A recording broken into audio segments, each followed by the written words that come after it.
Hello everyone, आज हम लोग एक फिजिक्स की प्रॉब्लम करने वाले problem number 108 from 200 puzzling physics problems. So like ये प्रॉब्लम बेसिकली कहे क्या रहा, अ फायर होस of mass capital M and length capital L is coiled into a roll of radii capital R. Capital R is very much lesser than capital L. The hose is sent rolling across the level ground with initial speed V naught, angular speed V naught by R, while the free end of the hose is held at a fixed point on the ground. The hose unrolls and becomes straight. How much time does it take for the hose to completely unroll? पहले part में हमसे पूछा है और दूसरे part में हमें पूछा है the speed of the roll continuously increases. ठीक है, so the acceleration is in this direction, and on the other end the vector resultant of the horizontal external forces, मतलब फ्रिक्शनल फोर्स लग रहा होगा, फिर रिस्ट्रेनिंग फोर्स लग रहा होगा, तो उन सभी का टोटल डायरेक्शन तो इस डायरेक्शन में है। तो फोर्स तो टोटल इस डायरेक्शन में लग रहा है लेकिन एक्सेलरेशन इस डायरेक्शन में। यहाँ पे ऐसा कैसे कर हो रहा है? क्या ये वायलेट कर रहा है न्यूटन सेकंड लॉ? ये पूछा है मेनली पार्ट 2 में। सो पहले तो हम पार्ट 1 समझते हैं और फिर हम पार्ट 2 समझते हैं। सो लाइक हमें पार्ट 1 में पूछा है how much time does it take for the host to completely unroll. So like ये होस्ट को कम्प्लीटली अनरोल करने में कितना टाइम लग रहा है ये मुझे ढूंढना है। मैं इधर इसकी दो पोजीशन दिखा सकता हूँ। सबसे पहला तो इनिशियल पोजीशन इनिशियल पोजीशन में ये ये जो होस्ट है वो completely इस वे में सर्कुलरली रखा हुआ था।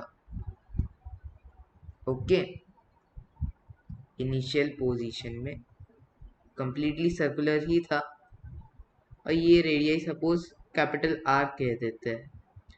तो अब धीरे धीरे इसके पास हमने इसे रोल करने के लिए छोड़ दिया वी नॉट स्पीड देके।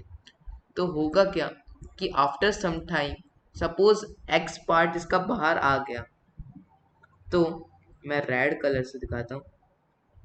बेसिकली इतना होश इधर रहा और ये एक्स डिस्टेंस बाद की मैं मूवमेंट देख रहा हूँ, तो ये एक्स पार्ट इसका बाहर आ गया। ओके, तो ये एक्स पार्ट बाहर आ गया और अब ये इस मूवमेंट पे किसी स्पीड v से मूव कर रहा है। तो लाइक इनिशियली इसके टोटल मास, ये जो रोल था वो कितना था इसका टोटल मास, कैपिटल M कह देते हैं इसका टोटल मास इनिशियली। लेकिन अब क्या हो गया कि एक्स लेंथ बाहर आ गई, तो मुझे इतना तो पता है कि mass per unit length capital M by small l है। इंटू एक्स मैं कर दूं तो इतना मास बाहर आ गया है और इसमें से मैंने m सब्ट्रैक्ट कर दिया, तो इतना मास मेरे ये जो होस बचा हुआ है, मैंने स्पाइरल्स इसके अंदर नहीं दिखाया बट जो होस बचा हुआ है उसका इतना मास होगा। स्मॉल m जो है उसकी वैल्यू ये होगी। ठीक है, तो इतना मास इस होस में रहा।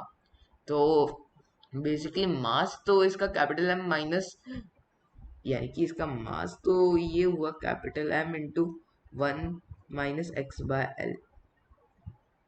ओके, और अब मैं इधर एक तरीके से एनर्जी कंजर्वेशन लगाने की कोशिश करूं। एक बात तो और है कि इसका सेंटर ऑफ मास जो मूविंग पोर्शन का है, हम सिर्फ मूविंग पोर्शन की बात कर रहे हैं, तो इसका जो सेंटर ऑफ मास है वो नीचे आ जा रहा है। लेकिन हमें पहले से ही कहा है कि रेडियस बहुत ही छोटा है, तो हमें ग्रेविटेशनल पोटेंशियल एनर्जी में जो चेंज आ रहा है उससे नेग्लेक्ट ही करना है और सिर्फ काइनेटिक एनर्जी के चेंज पे फोकस करना है।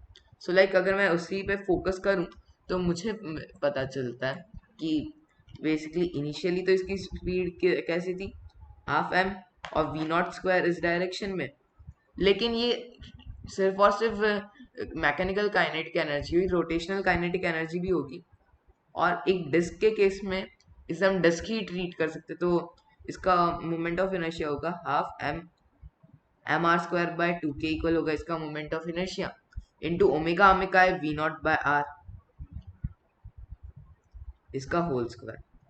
ये पूरी क्वांटिटी अब किसी टाइम पे इससे इसके इक्वल हो गई है, हाफ m और अभी सपोज ये v स्पीड से जा रहा है तो half m v square plus half m, अभी भी इसका बेसिकली, सॉरी मैंने यहाँ पे m गलती से लिख दिया, ये हुआ m small r square by 2 whole multiplied by v by r whole square. सो मैं डायरेक्टली एक हाफ का फैक्टर कैंसिल आउट कर सकता हूँ। तो मुझे पता चला कि अगर मैं capital m v not square common रख लूँ तो अंदर बचा एक तो 1 प्लस मैंने हाफ का फैक्टर हर एक जगह से कैंसिल आउट करना था। हाँ, सो अंदर बच क्या गया, ये एम वी नॉट स्क्वायर तो कॉमन आ गया, ये आर स्क्वायर से आर स्क्वायर कैंसिल आउट हो गया, तो यहाँ पे 1/2 बचा अंदर, और ये आ गया एम वी स्क्वायर, यहाँ पे भी सिमिलर वे में 1 + 1/2 बन गया। तो मैं डायरेक्टली ये टर्म तो दोनों साइड से ही कैंसिल आउट कर सकता हूँ।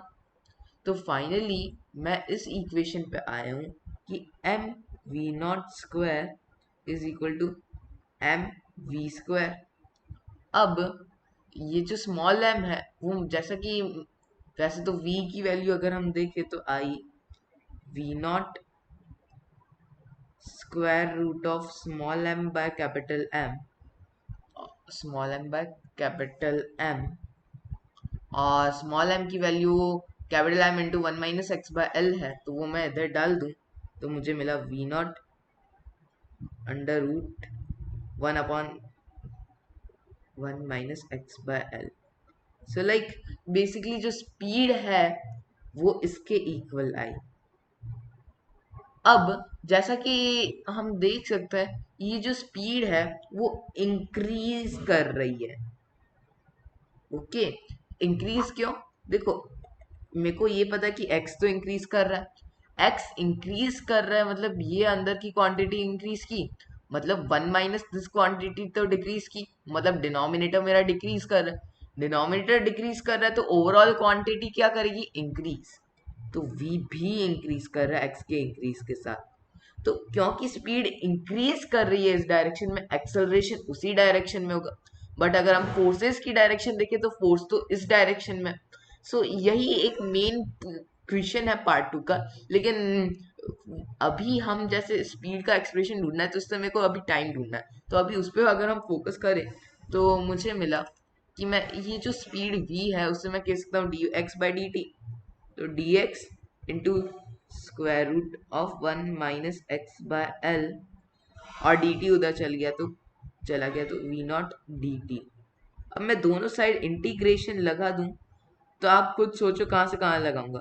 0 से सपोज टाइम t बाद वो पूरा अनरोल हो जाता है, तो जब वो टोटल अनरोल हो गया होगा तो ये, वैसे मेरे को यहाँ पे भी कैपिटल L लिखना चाहिए था, सॉरी, हाँ ये कैपिटल L है, ये कैपिटल L है। सो अब मुझे बस इसे इंटीग्रेट करना और मेरा वी नॉट, मेरा ये टाइम फाइंड आउट करने का काम हो जाएगा। सो लाइक मैं देखूँ तो ये साइड है ये वी नॉट टी के इक्वल, और वहीं मैं इधर क्या कर रहा हूँ, सब्सटीट्यूशन कर रहा हूँ। सपोज मैं u सब्सटीट्यूशन करते हुए u को x/l कह दूँ तो ये आ गया इंटीग्रेशन, लिमिट्स भी चेंज कर जाएगी, लिमिट होगी 0 to 1 और ये बन गया स्क्वायर रूट ऑफ 1 - u, और dx की जो वैल्यू है वो इधर से मैं देखूं तो du is equal to dx/l है। सो dx को मैं l du कह सकता हूँ, तो एक l का फैक्टर मैं बाहर ले जाऊं तो l du।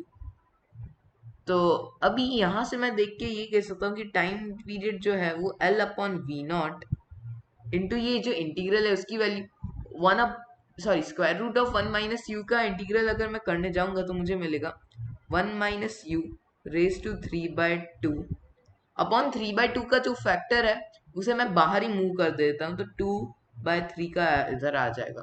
और यहाँ पे एक माइनस साइन और होगी क्योंकि बेसिकली हमने -u को u पढ़ 1 - u को u पढ़ा है तो उसके डिफरेंशिएशन से मल्टीप्लाई करेंगे फ्रॉम 0 to 1। तो इससे अगर आप 0 से 1 इवेल्युएट करो तो सबसे पहले अगर मैं इसमें 1 पुट करूँ तो मुझे मिला बेसिकली यहाँ पे 1 रखा तो ये पूरा क्वांटिटी 0 बन गया, तो ये टोटल 0 हुआ। और वही मैंने 0 रखा तो लोअर लिमिट को हम नेगेटिव इंटू -1, तो ये टोटल 1 आ गई ये क्वांटिटी। अगर आप दोनों लिमिट डाल के देखोगे तो ये टोटल क्वांटिटी 1 आई। तो जो मेरे को टाइम ढूंढना था पहले पार्ट में, वो तो सिंपली 2L/3V0 के इक्वल आ गया। आई होप आपको ये बात तो मेरी क्लियर रही। अब दूसरा की स्पीड बेसिकली इंक्रीज कर रहा है तो एक्सेलरेशन भी राइट डायरेक्शन में, वही फोर्स तो लेफ्ट में लग रहा है।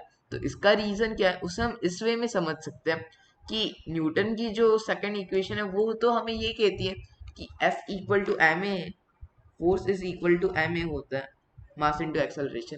बट ये यहाँ पे वैलिड ही नहीं है, क्योंकि बेसिकली न्यूटन की ये जो इक्वेशन है वो उन जगह के लिए वैलिड है जहां मास वेरी नहीं कर रहा है, और साथ ही मास के वेरी नहीं होते हुए हम कह सकते हैं कि एक सिंगल पॉइंट मास की तरह हम ट्रीट कर सकते हैं उन सिचुएशन में। इधर हम सिंगल पॉइंट मास की तरह थोड़ी ना ट्रीट कर पा रहे थे, क्योंकि दोनों जगह मास वेरी कर रहे हैं एक दूसरे के। सो इधर हम न्यूटन की इक्वेशन लगा भी नहीं सकते, क्योंकि बेसिकली है ना हर एक इंस्टेंस पे से एक इम्पल्स लग रहा है। अगर आप सोचो तो हर एक जगह पे इम्पल्स लग रहा है चेंज इन मोमेंटम होने के कारण। ओके, सो क्या हो रहा है कि अगर एक आप समझो कि मैंने वो उसको अनरोल करने में डाला, तो उसका जो पार्ट नीचे ग्राउंड के कांटेक्ट में आ गया, उसके पास पहले तो स्पीड थी लेकिन तुरंत कांटेक्ट में आते ही स्पीड जीरो हो गई।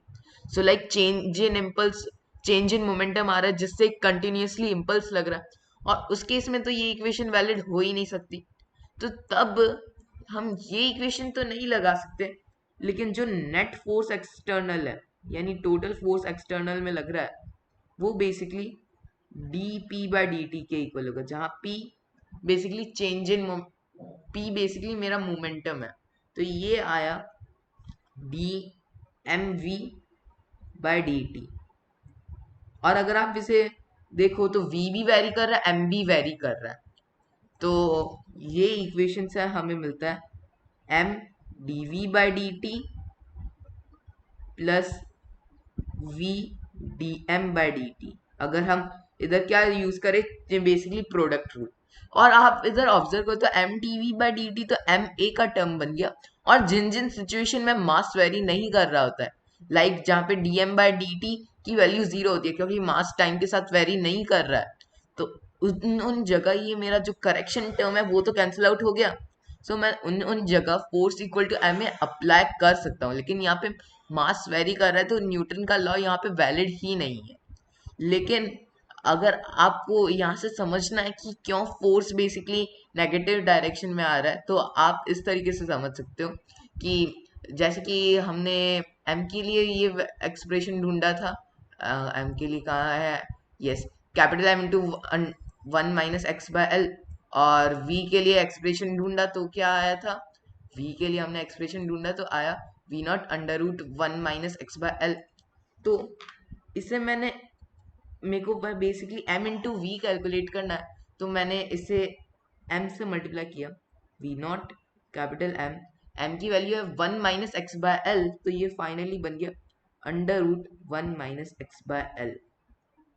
और अगर आप इस क्वांटिटी को ऑब्जर्व करो तो ये क्वांटिटी जो कि मेरा बेसिकली मोमेंटम है वो डिक्रीज कर रहा है, मोमेंटम बेसिकली डिक्रीज कर रहा है। तो मुझे समझ में आ गया कि अगर मैं इसका डेरिवेटिव करूंगा तो मेरे को नेगेटिव साइन मिलेगी, तो उस कारण फोर्स नेगेटिव डायरेक्शन में लग रहा है, बट फिर भी एक्सेलरेशन फॉरवर्ड डायरेक्शन में लग रहा है। आई होप आपको ये पॉइंट क्लियर होगा, क्योंकि बेसिकली यहाँ पे वो इक्वेशन वैलिड ही नहीं है, क्योंकि चेंज इन मास हो रहा है, तो उन जगह पे वो जो करेक्शन फैक्टर है v इंटू dm/dt, उधर dm/dt मोस्ट ऑफ केसेस में जीरो होता है, बट यहाँ पे बेसिकली मास वेरी कर रहा है, तो यहाँ पे न्यूटन सेकंड लॉ हम अप्लाई नहीं कर सकते। आई होप आपको ये वीडियो समझ में आया होगा। Okay, bye everyone.